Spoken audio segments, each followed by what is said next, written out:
آدمی بیوی کی اطاعت کرے گا لیکن ماں کی فرما برداری نہیں کرے گا، بیوی کی ڈیمانڈ پہ فوراً بھاگ کے جائے گا، لیکن ماں دوائی کا بھی کہہ رہی ہوگی تو ٹال مٹول کرتا رہے گا، کل پرسوں ہفتے گزر جائیں گے،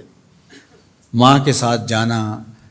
اس کو پسند نہیں ہوگا، ماں کی خدمت میں رہنا، اس کے پاس بیٹھنا اس کو پسند نہیں ہوگا۔ ماں دھکے سے بیٹوں کو بیٹیوں کو اپنے پاس بٹھائے گی لیکن بیٹھنا پسند نہیں ہوگا۔ وَأَدْنَا صَدِيقَهُ وَأَقْصَى أَبَاهُ، دوستوں کے ساتھ بیٹھ کے گپ شپ لگانا مرغوب ہوگا، باپ کے ساتھ بیٹھنا پسند نہیں ہوگا، باپ کے پاس اولادیں نہیں بیٹھیں گی۔ اور یہ جو مصیبت آئی ہے اس نے تو گھر کے اندر بھی پاس بیٹھی اولاد کو بھی ماں باپ سے چھین لیا ہے، وہ وہاں بیٹھ کر کے بھی حاضر باش نہیں ہوتے۔ آپ کو اس دن میں نے درس قرآن میں جو مضمون رکھا تھا اس میں ایک لفظ تھا وَبَنِينَ شَهُودًا، وہ بیٹے جو حاضر باش ہوں وہ نعمت ہوتے ہیں، جو باپ کی خدمت میں بیٹھے ہوں، باپ کے پاس بیٹھتے ہوں، باپ کے ساتھ جڑے رہتے ہوں، وہ نعمت ہوتے ہیں۔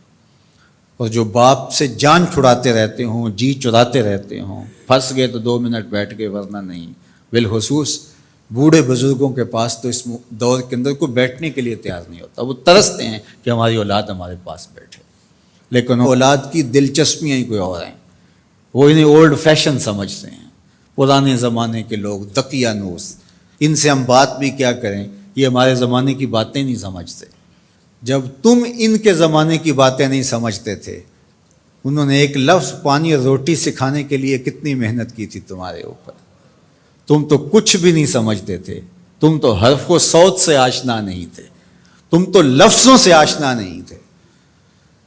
انہوں نے کتنا وقت دیا اور ایک ایک حرف، ایک ایک لفظ، ایک ایک ہجا تمہیں بتایا، اور آج تم کہتے ہو یہ دقیانوس ہیں۔ تو کہا یہ قرب قیامت کی علامت ہے کہ دوستوں کے پاس بیٹھنا مرغوب لگے گا، محبوب لگے گا، ماں باپ کی صحبت میں بیٹھنا اولاد کی تباہ میں نہیں ہوگا۔ وَسَادَ الْقَبِيلَةِ فَاسِقُهُمْ، اور قبیلے کا جو سردار ہے وہ فاسق و فاجر ہوگا۔ سرداری، قبیلے کا بڑا بننا، خاندان کا بڑا ہونا، یہ صلاحیت کی وجہ سے نہیں، تقوی کی بنیاد پر نہیں، یہ چالاکی، مکاری، فسق و فجور کی وجہ سے، اس لیے کہ جس طرح کی قوم ہوگی اس طرح کے ان کے حکمران ہوں گے۔ کسی نے حجاج بن یوسف سے کہا تھا کہ تو نے حضرت عمر کا دور خلافت دیکھا ہے، تو ان جیسا انداز حکومت اختیار کیوں نہیں کرتا؟ تو اس نے 2 لفظی جواب دیا، تبازروا اتعمر لکم، اس نے کہا تم ابو ذر غفاری بن جاؤ، میں عمر بن جاتا ہوں۔ جب رعایا ابو ذر غفاری جیسی ہوتی ہے تو حکمران عمر فاروق جیسے ہوتے ہیں۔ جب ہم چور ہوں گے، ہم خائن ہوں گے،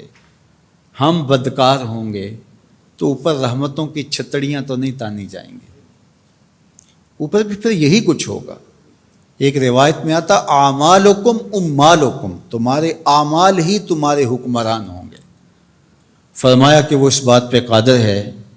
کہ وہ تمہیں اوپر سے بھی عذاب دے سکتا ہے، وہ چاہے تو نیچے سے بھی عذاب دے سکتا ہے۔ حضرت عبداللہ ابن عباس رضی اللہ تعالیٰ عنہ فرماتے ہیں اوپر کا عذاب یہ ہے تمہارے حکمران نااہل ہوں،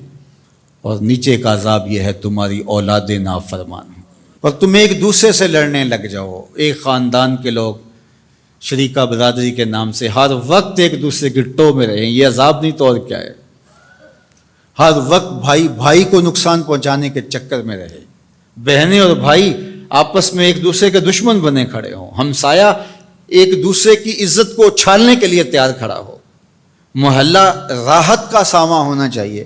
لیکن محلہ آپس میں ایک دوسرے کی عزت کو پامال کرنے کے لیے تلا ہوا ہو، خاندان، برادریاں جو کہ وحدت کی علامت ہونی چاہیے، یہ ایک دوسرے کو اذیت دینے کے لیے، تکلیف پہنچانے کے لیے، ٹو میں رہنے کے لیے، کسی کے عیب کو اچھالنے کے لیے، کسی کی بہن بیٹی کی آبرو کو اچھالنے کے لیے ہر وقت اسی چکر میں ہو، تو کیا یہ عذاب نہیں ہے کہ تم اپنے گھر میں بھی محفوظ نہ ہو؟ خاندانی لڑائیاں، شریکہ برادریاں، ان کی باہمی لڑائیاں، یہ فرقوں کی لڑائیاں، سیاسی جنگ و جدل، یہ کیا ہے؟ یہ اللہ کے عذاب کی ناراضگی کی صورتیں ہیں۔ اللہ تعالی ہمیں سچی توبہ کی توفیق دے۔